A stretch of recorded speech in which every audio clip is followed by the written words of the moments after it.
All right, everybody, welcome back to Modern Financial Wellness. Today, we're joined by Douglas and Heather Boneparth, the husband and wife team behind Bonafide Wealth and authors of the new book, Money Together. Douglas is a nationally recognized financial advisor and founder of Bonafide Wealth in New York City. His insights frequently appear in outlets like the New York Times, the Wall Street Journal, and CNBC. Heather, after a decade in the legal and insurance world, now serves as Director of Business and Legal Affairs at Bonafide Wealth. She's an emerging voice on the intersection of money, relationships, and modern family life, with writing featured in CNBC, Insider, and The Skimm. Together, Douglas and Heather help couples navigate the emotional and practical sides of money. Their new book, Money Together, offers a fresh, compassionate framework for building fairness, trust, and teamwork in your financial life as a couple. Douglas, Heather Boneparth, thank you so much for taking the time. Welcome to Modern Financial Wellness. How are you guys? Good. Thanks for having us. So first of all, big congratulations. The book is out. I've gotten to know you a little bit over the past few years. It seems like a lot of work, a lot of research, time, effort, tears, blood, sweat, and tears went into putting this together. So first of all, just congratulations that it's finally out. I Well really done. appreciate that. It has Yeah. been a labor of love, but a labor indeed. Right, Yeah. Doug? Yeah. We didn't get divorced over it, which is great, and we're still married, which was central to the theme of Money Together. So this is I was all. gonna say, yeah. I mean, given the topic of the book, the fact that you guys are here and smiling and still loving Yeah. each other, it's yeah, it's good. We Everything. practice what we preach. We really, really do. But even our own wisdom is tested when you choose to write a book with somebody else. I bet. Yeah. I'd imagine it's tested from time to time when you choose to work with your spouse or partner as well. Of You know it. course. Yeah. So tell us about the book a little bit. When you started thinking about putting this together, who are you hoping pick this up? Who is this for? Why did you want to, put all the effort into putting this book out there into the world?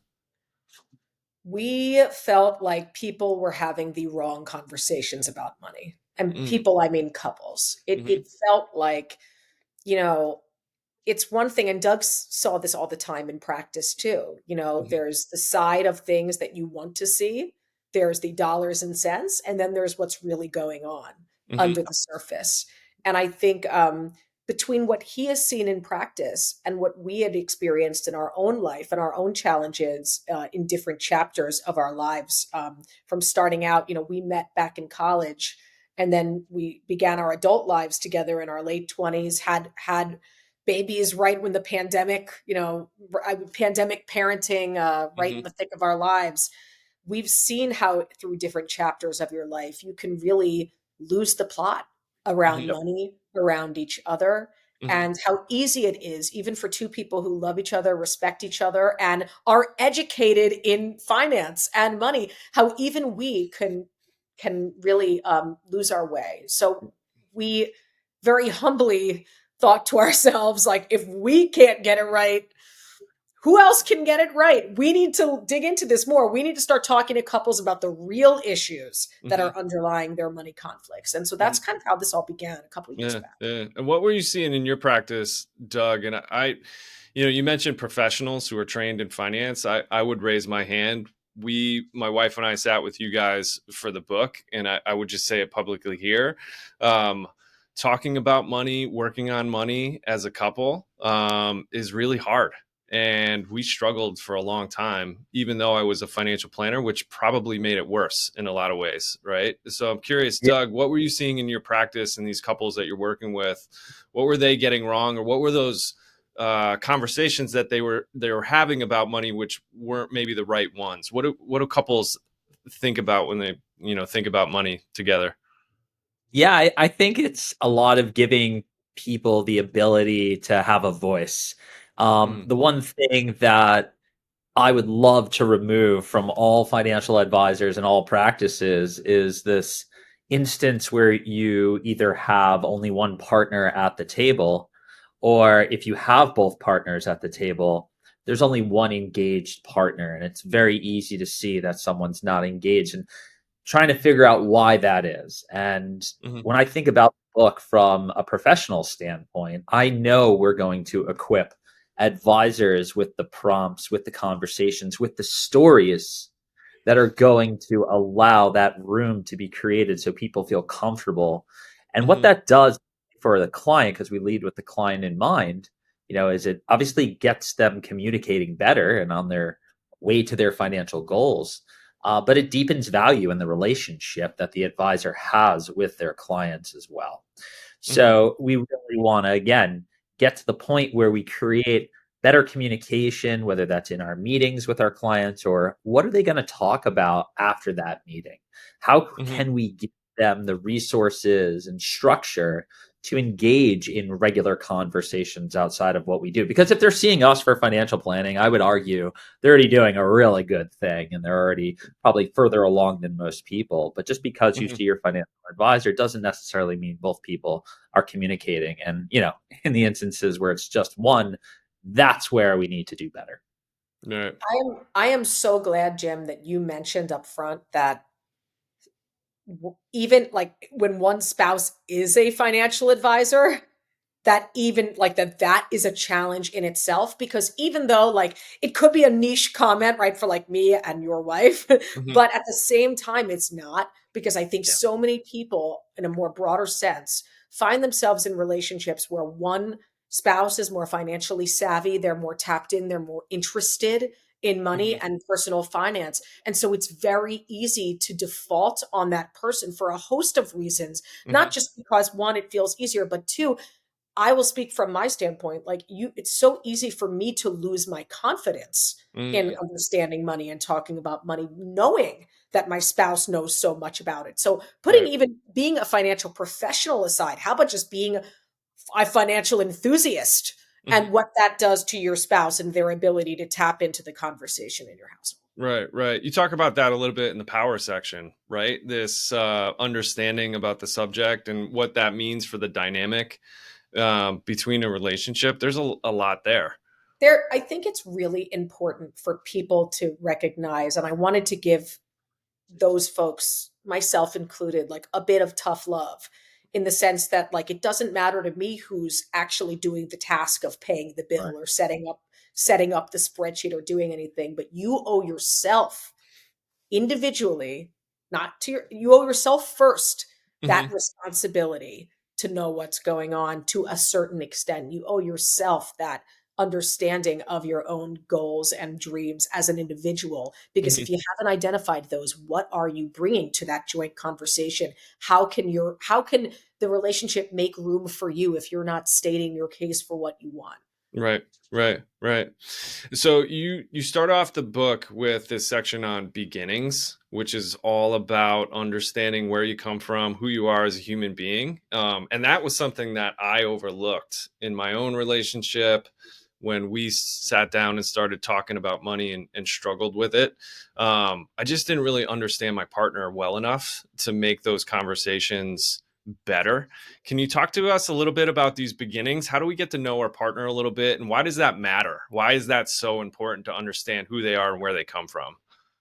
Absolutely. It's all about perspective, right? And being able to put yourself in someone else's shoes so you can have empathy. But that perspective I mentioned is about making sure you avoid things like having races to the bottom when it comes to who had it worse and creating kind of tit for tat moments, which a lot of people do. But before you could ever, let's take a step back, before you could ever, have that perspective, you need to understand yourself, as you said, Hmm. right? Hmm. And I feel like a lot of people are lost in just understanding who they are and where their relationship and scripts with money come from, whether it's their culture, their upbringing, their childhood, religion, whatever that may be. These are all the things that have influenced us long, long before you likely have met your partner.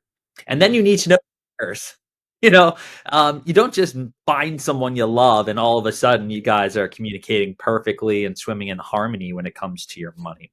So gaining that perspective will allow you to start changing behaviors, right?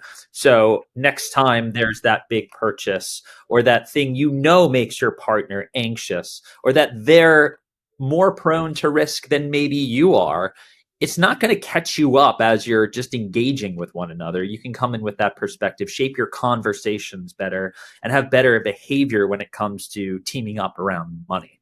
Mm-hmm. Mm-hmm. I think you also start to see where you're going to have to make compromise when you Yeah. really understand each other's past. It's not empathy is a big piece of it to understand your partner's behavior, but there's real compromise that needs to take place when you come from different, for an example, socioeconomic backgrounds. We Mm-hmm. write about privilege and about what it means to come from family wealth, whether you want to participate as a recipient of family wealth and what that may mean for you in your relationship and your family moving Mm-hmm. forward. Like, these are actual conversations that you can have because expectations, and setting them early rather than reacting to the way that they manifest in the day to day of your life, like Mm-hmm. that's what sets you up for success. Because identifying your joint values, Mm-hmm.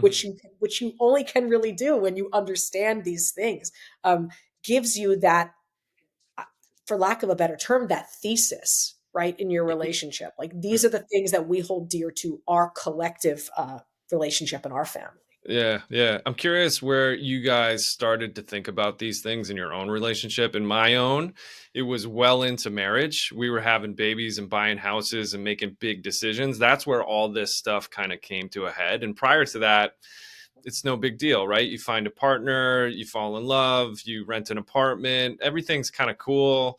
You're operating separately together financially, but then all of a sudden there's like this one moment where, like, ooh, maybe I need to take a step back and get to know my spouse a little bit more deeply so that we can move forward together. And I hope that people pick up this book and, maybe start themselves down the journey a little sooner than I did. But I'm curious, like, I'm sure you guys weren't always doing deep, meaningful work together from day one, right? There's always kind of this point where you kind of stumble into that.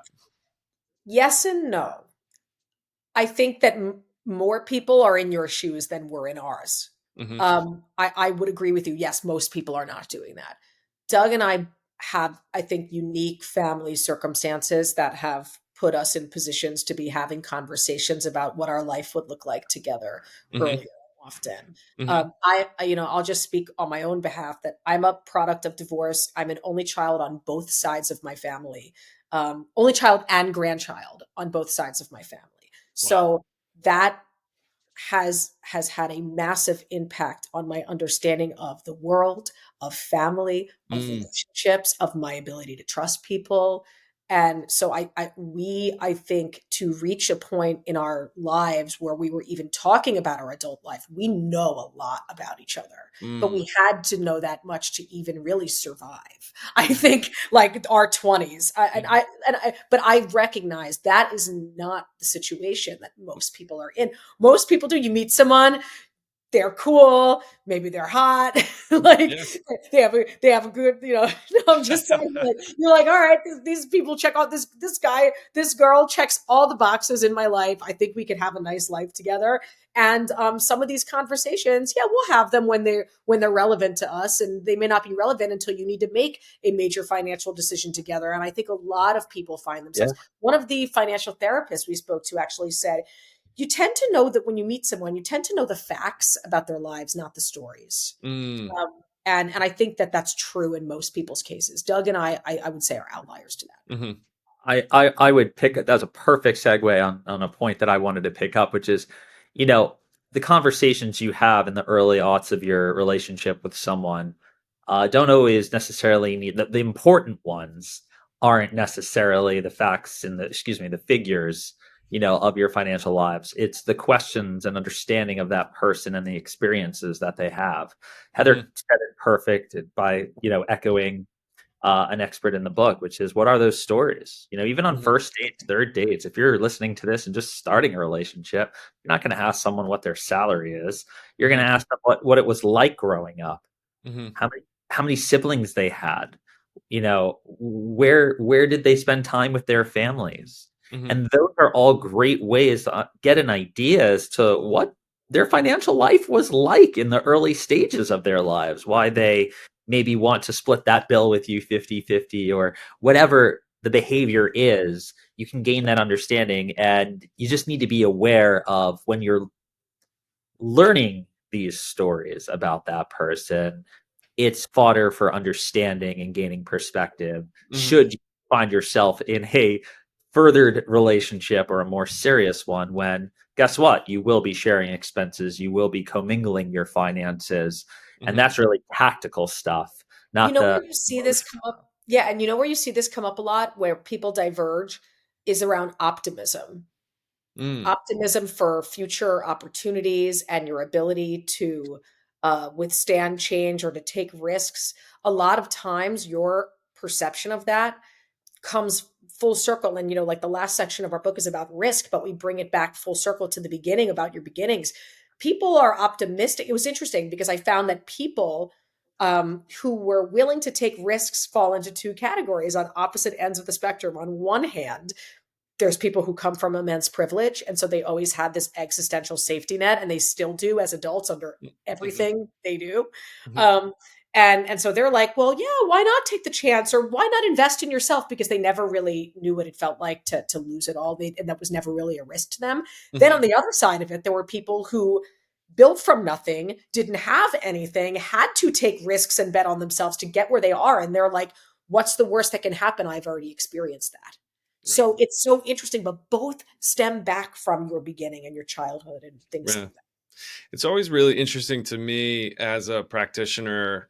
We talk a lot in wealth management about people's unique needs and their, uniqueness of their situation. But on the technical side, everything's pretty straightforward. What to me is always striking is the infinite combinations of people and beginnings and stories, right? That's right. That's where it gets super unique. And I'm just curious, in doing your research, was there anything, because it sounds like you guys have been doing a lot of this work maybe sooner than a lot of people get into it, and that served you really, really well as you moved into kind of adulthood and being married and everything.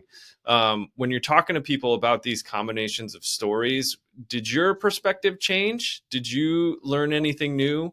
How did your kind of thinking about money as a couple evolve with all the work that went into this book, knowing that you had been kind of doing a lot of work prior as well? Do you Well, want me to answer it or you want to answer it? I'll kick it off here. I mean, and I'll be honest and say that I learned a lot about what I wasn't doing, whether that was making space for Heather in her career or in the things that I need to be doing at home to allow her to move on just from having supported me for 13 years to build this business. You Hmm. know, her ambition not only is a collective one between the two of us, but she has her own ambitions, and dampening them for my benefit for too long starts to become counterproductive. It creates resentment, and it's not solving for happiness and fulfillment, both in our individual lives and our collective lives. That meant owning more tasks. That meant making sure that what needed to be done, both professionally and personally, could be done. So for me, it was a very uncomfortable year in there as Heather left the corporate world, joined the firm. We decided to do this project. That's a lot of change. Hmm. Just on that basis alone, you are going to find yourself uncomfortable if you're me, having grown so accustomed to everything I was doing during that entire time. Thought I had it all figured out, thought everything was good. If I wasn't prompted by Heather and we didn't sit down to have a discussion, I'm sure I would have just kept going, doing what I was doing. And it Life probably, was good from your standpoint. Like, I was holding down a steady corporate job, six-figure job, paying for our family's benefits. Doug could take as many risks or as few risks as he wanted. He could grow the business as much or as little as he wanted. It Hmm. and life was good for him. yeah. You Well, know, for him. the trap is thinking that, what's good for the goose is good for the gander here, right? Well, we're all, and this is His one of heart the, was in the right place. He's like, yeah, my win is your win. Like, this is a team thing, me building this firm and doing whatever. And he wasn't wrong, but Hmm. but my heart's in the right place. I think all too common, bread earners and folks that are making, or the producers of the household, mistake their production of income as contribution to their household. Hmm. when that becomes lopsided and unfair, which is not equal but unfair, this is where those cracks start to form and the issues start to rear their ugly face.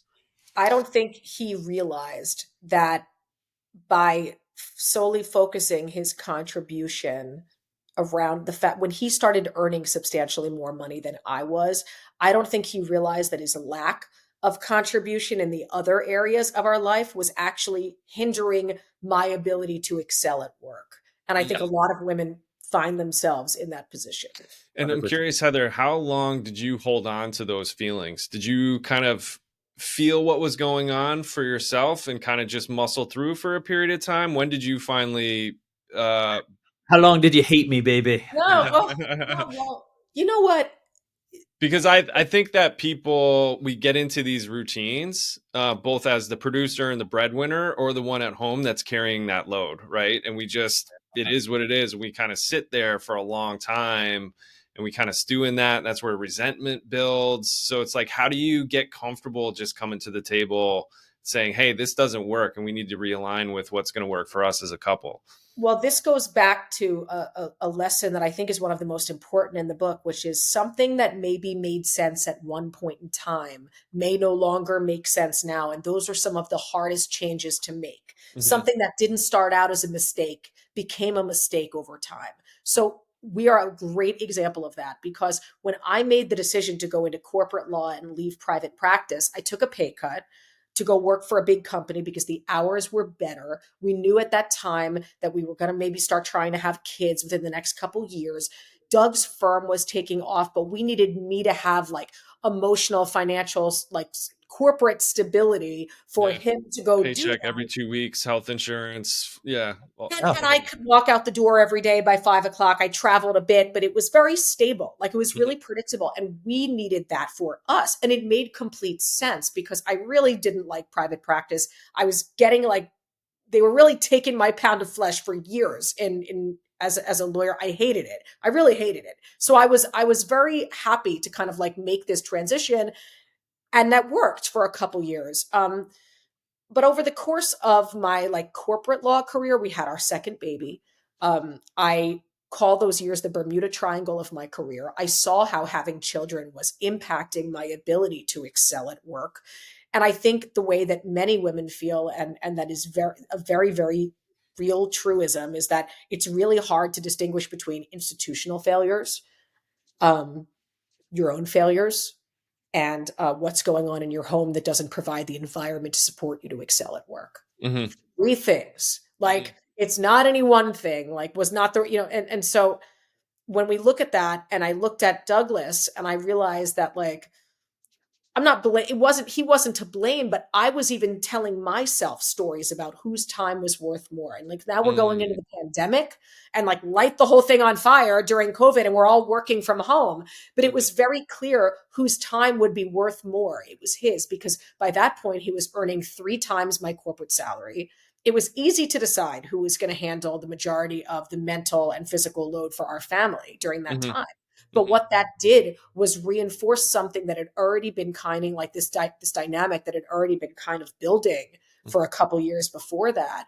And it was just fully unsustainable. Not only was I not growing from a corporate like career standpoint, but I was also expected to help Doug build this firm at night. Like I was mhm, expected to help. So I mhm. basically had 3 jobs. And we Right. reached a point where I looked to him towards like the end of COVID, meaning like when they wanted me back in my office and things were starting to appear normal again, whatever that means.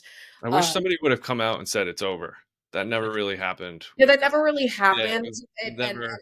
and that was a whole thing in itself. Like the mental burden of trying to figure out what you should and shouldn't do with uh, small children, and like your job trying to balance what your job wanted versus what the preschools and the schools wanted, and it Mhm, was very difficult. But to make, I'll wrap it up. But like there came to be a point where I said to him, this is not sustainable. I'm either you're going to dial back at work and I'm going to excel in my career and figure out what this next chapter looks like for me, or I'm done with corporate law. I'm joining the firm and we're going to go all in on all the stuff we spend every night working on. mhm, One or mhm, the other. And I think he he knew when I came to him that I was on my last straw. Yeah. And Doug, how about you? When you think about contributions, where does your mind go, and how do you think about being supportive in other ways besides, growing your firm and being successful at work? Yeah, so this is an area of the book that I know is very, very near and dear to Heather, and it's a part of the book that has applied to me and probably where I've seen the most change in my life. And Heather will be the first to tell you I'm an all-in parent and a full contact dad when it comes to participating in my kids' life. You'll never see me opting out of anything that they do, but there's a difference between, again, Heather said it, like his heart's in a good place. Surely it is. But when we think about the invisible load, whether that's physical or mental, that's where I was lacking, right? And it's little things. It's death by 1,000 cuts sometimes. And I'll give you a good example of that. Honey, just tell me what to do and I'll do it. Mm-hmm. You know, That was like his favorite line. Just tell yeah, me what to Yeah, do and I'll do it.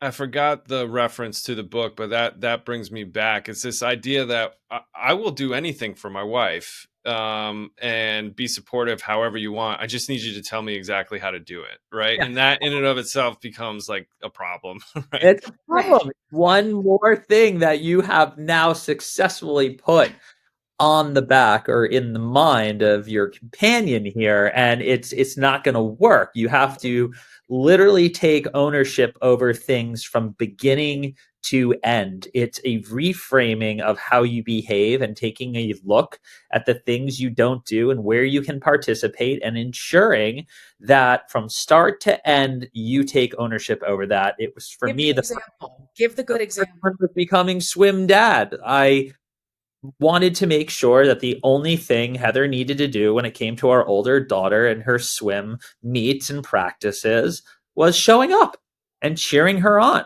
He buys the swimsuit at the beginning of the season. He puts the practices on the schedule. He arranged the carpool. He drives every week. It's not just the driving. I think that's what people need to see. It was Yeah, everything. there's payments that need to be made. There's coordination of things. And you can start looking at your life beyond what you do for a living and start thinking about how can I contribute from start to finish in areas, because you start doing that, you will reap big rewards and big benefits, not only in the efficiency and time and how your family is being operated, but the feeling of respect and love and all the good stuff that your spouse can provide you for stepping up and doing that. Mm-hmm. Uh, it is worth getting uncomfortable. It's the second time we talked about at least me getting uncomfortable, and I can tell you the reason you do it is so that what was once uncomfortable becomes comfortable and it Mm-hmm. becomes natural, but also because that's where the growth is. The growth Mm-hmm. in every aspect of your life. This one, we're talking about the relationship that you have with your partner. So I'm very interested in having all of that growth and making sure that we continue to grow together and improve. So for me, that was a big change in terms of what I had to do in order to make things better for us. Mm-hmm. Yeah, I think that section of the book is really, really powerful and important, and I think it's often overlooked when you start talking about couples and money. The power thing is always kind of there, but I think it's often overlooked, especially when you Yeah. have kids. Is like, how are we contributing to make this thing work really efficiently, so we all have some space to just enjoy what's going on? Real, Yeah. real quick. Time is our greatest currency, and I don't think we talk about that enough. I Mm, see a lot of these books, personal finance books, that people talk about time, but they talk about it in an individualistic sense. They talk about mm, time as you get older, and that you should enjoy your time and like think about how you spend your time. But we're not talking about time as a currency between you and your partner, and that time needs to be part of the money conversation so mm. that everybody's getting what they need so that they can then get what they want. Right, right. Doug, were you going to say something? Nope, we're good. You're gone. Yeah. So, how has have you started to get some feedback from people? What are people saying about the book so far that is either surprising, made you feel good? What have you enjoyed hearing so far from people who have been able to check it out? My mom really loves it. She thinks it's fantastic. No, Heather, this one's for you because you deserve to talk about how your writing has already created impact and Well, some of the the, effect that these stories have had on the, people. the couples themselves who are in the book was my primary concern, and being sure that they feel as though I've represented them and that they feel moved by my perception of their story. Well, and you're sharing both of you individually as the authors, but the people that you're putting these stories out are all very vulnerable. I mean, these are pretty deep, Personal stories. personal stories that you put out into the world, and And yeah, glad to hear. Yeah, yeah, makes sense.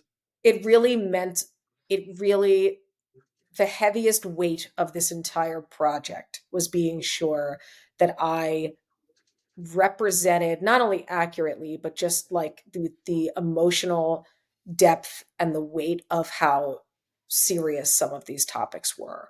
Hmm. So that was really important. And I feel like I'm doing that, and people are generally happy. I mean, happy is not the right word. They they understand the representation of, it's really hard. So here's something very that's surprising about not only writing a book, but it's like kind of like a weird, uncomfortable thing. I think people have a certain like story that they want to share with you. Yeah. But Mm, what I tried to capture was the story that I heard, right, right? right. And never was that more true when a financial advisor and their spouse sat down to speak with us. I'm just kind of laughing to myself because that was me in pre-interview, time frame. I'm thinking to myself, all right, well, how do we frame all this intimate stuff that we're about to share, right? And how is this going to come across, rather than maybe just sitting there and telling the story? So I felt that as well as You being, guys were great. yeah, yeah. You Well, guys thank were you. great, and you gave us something incredibly important to think about. But but in terms of other people who are just reading the book, I think the thing that's most resonant with people are the stories, Hmm. and that's what we were hoping for. So Yeah. many people have said to me, people have been texting me photos of a paragraph, and they're like, "Oh my God, that's me," and I that's what we wanted to have happen. and that's why I was curious if being a financial planner, having a spouse that's worked in corporate, they're in your kids' ages, everything you guys are dealing with at home. I felt very seen when I read the book, but I was kind of curious. I would imagine that other people are going to have that same kind of reaction, and that in and of itself, just to know that somebody else is out there dealing with the same things, have similar struggles, or having to figure this all out, I think is really, really important and impactful. So I'm glad to hear that feedback is coming back to you guys. Yeah. That's one of the reasons why we wanted to go so micro with it. 30 short chapters of snippets of eras of these issues and these feelings that underlie these broader themes about the way that, Mm-hmm. whether it's mistakes and the way that we view things we wish went differently, but like Yeah. it's not just about spending. Like you see a lot of, like when people talk about mistakes, you see a lot about credit card debt. Like it's not just about that. It's about Mm-hmm. like these more deep, intimate moments that we really like. I think a lot of people like were looking for the words. They didn't have the words to voice Mm-hmm. these things to their partner. And that was the goal of the book, was like, well, if we put some words to some of these feelings and then we give people questions for them to sit down and maybe start having some of these conversations, Mm-hmm. then we won. Yeah. That's the Yeah. goal. Open the door for people Open and the help door. them walk through it. And hey, you're having that convo you've never had before. If life got a little bit easier, Mm-hmm. man, the price of admission was well worth it. Yeah, and I think I love the resources, the questions that you provide at the end of the chapter. I think can be so helpful for people if they're trying to figure out, all right, I saw myself in this story, I can relate to this. Where do I do next? That's a great place. Just pick a couple of those questions and start having a conversation with your spouse or partner, right? And just get curious about, where they're at and where they're coming from. And you guys do a great job of giving some of those resources and a little bit of a track to at least start your run on. Yeah, and we make a point of saying, and I think this is important, that I don't care whether you answer all the questions at once, whether you do it over the course of 2 years, whether you just start with 2 questions. It doesn't matter. You're opening the door. That's the point, that this is a practice. I'm not promising you 10 steps to financial freedom. That is not what this is. This is a practice that's going to make you and your partner more curious and loving and attentive to one another and what your needs are. That there is no one solution for that. Yeah. Yeah. If I can offer a little bit more praise to Heather, I'm a huge Audible fan. So I love books. I love going to bookstores. I love having a book in my hand. But quite frankly, if I am in a position to read a physical book these days, my eyes are closing and I'm falling asleep. So that's my life. So I'm in a car, I'm at the gym. I consume all my content through my ears. And for those that are Audible fans, Heather narrated the Audible, which is awesome. Congratulations. That was crazy. I mean, I could talk to you. I'm curious about what that experience is. But the one thing that I think is so awesome about it is you giggle, you kind of chuckle at the stories as you're reading them. There are some times when it felt like maybe you're holding back tears and getting choked up in those moments. It just made it so authentic and so relatable. It was so well done. So you should be really proud of how that came out. And as somebody, again, who's an Audible... Nobody's talked to me about the Audible yet. The Heather Boneparth Audible experience Talk to me about the Heather Boneparth Audible experience yet. It's so worthwhile. I think that's such a missed opportunity for authors to tell the story in their own voice. And again, when you're sharing some of these vulnerable moments, past experience from your own life, or reading somebody else's, to have that authenticity kind of come through your voice, and it's not just this sterile narrator. I thought was fantastic. We were asked by a few people because as they read, they want to know whose voice they hear in their head. Certainly friends and people who know our voices. And that came up on more than a couple of times. Now, I will say, whoever read the questions in the audiobook, he seemed a little talented. He seems like he's a professional at, like, this is like a voice actor. Maybe you heard him in a cartoon or something. I don't know. You should have seen this guy walk in after like 2.5 days of me just like going at it at this recording studio in New York City. This guy walks in like he's Ryan Seacrest. He's like, make room, I'm here. And he read his questions. It took 5 minutes and he's like, that's it? That's all you need me for? We're like, yeah. Bye. What was so hard about this, Heather? Why did it take you 2 days to do this? Yeah. I swear to God. Well, again, well done. Again, people who are fans of Audible, I'd highly recommend picking that version up and taking it in because you do a great job. So I want to be respectful of your time. I think everybody should pick up the book, especially those that are in a couple trying to figure this stuff out, have kids. It's messy being a human being and trying to manage all these things. I think you'll feel seen and be able to relate to a lot of what you put out.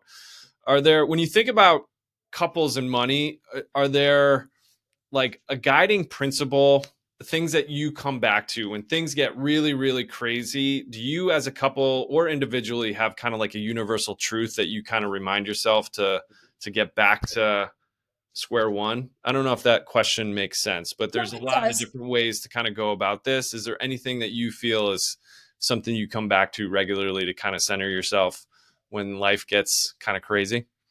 I'll give one first and then he can give one. We'll probably say something different, but that this moment is a season. It is a chapter in your life. God willing, there's going to be another one.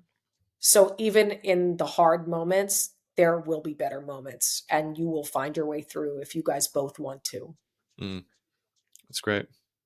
Love that, honey. Mine is therapy. No, just kidding. Only half kidding. I think that, and you've heard this before, but this isn't a dress rehearsal.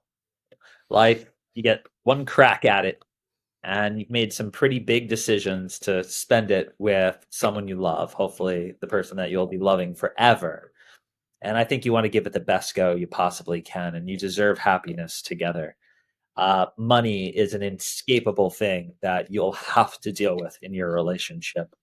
And we want to make sure you're capable of being able to do that kind of work. For at least for me, it's so you can be happy.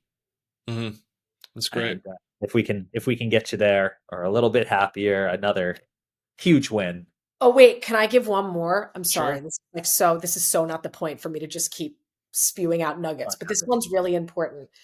When it comes to money and couples, I think we need to keep in mind yours, mine, and ours, meaning that the goal is not just to merge every little thing about your life. And this is a metaphor for a lot more than just your bank accounts. Mm-hmm. Is that you are still an individual person.